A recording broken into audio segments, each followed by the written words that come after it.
Perfect resulta ng ating pinigaang kamote.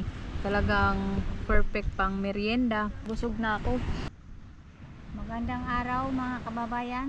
Ngayong araw ay lulutuan ko kayo ng kamote flan. Ito po mga kababayan, ang pagluto po nito ay para lang leche flan. Ang pagkaibahan lang po, ito po ay kamote flan. Tara po, lutuin na natin. Mga kababayan, ganito ang nagaluto ng kamote flan. Ito ay asukal na puti. Kailangan ito ay papula-pulahin muna. Ihaw-ihaw natin siya sa baga mga kababayan.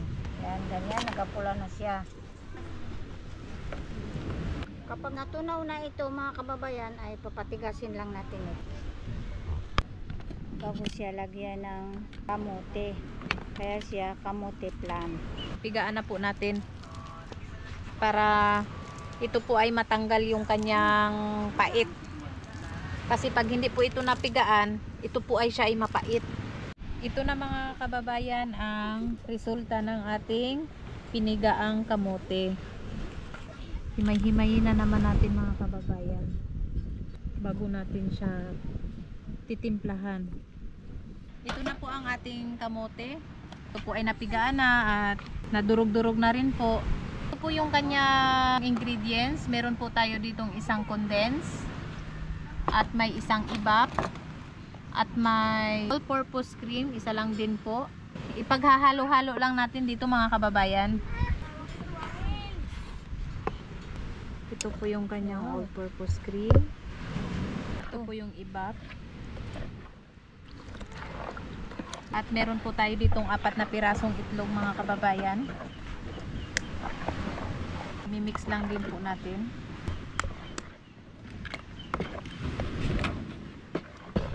Halu-haluin lang po natin ito mga kababayan hanggang sa magsama-sama po ang ating mga ingredients. Mga kababayan, para sumarap ang ating kamote flan, kompleto ricados. Mga kababayan, ngayon po ay lalagyan na natin itong lanera na tinunaw po yung ating asukal. Lalagyan na po natin siya. Mga 2 sandok lang mga kababayan.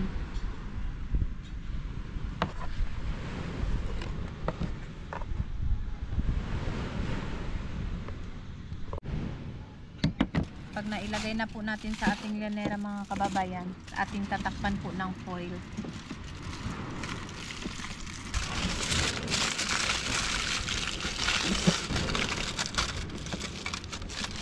Kaya po natin ito mga kababayan tinatakpan para po pag nasa steam na po siya, hindi po papasok yung tubig sa loob. Talagang maluluto siya. Mga kababayan, ating ilalagay na. At kailangan itong tubig ay kulong-kulo na talaga yan. Bago natin ilalagay. Kababayan, ito na po ang ating nalutong kamote flan. Meron po ako ditong stick. Ito po ay lutong-luto na. Ayun. Perfect. Mga kababayan, ito na po ang naluto na. Para rin po siyang leche flan. Ang pinagkaiba lang po, ito po ay kamuting kahoy. Tara mga kababayan, samahan nyo kaming tikman ang kamote flan. Wow! Thank you Lord! Napakasarap ng amoy.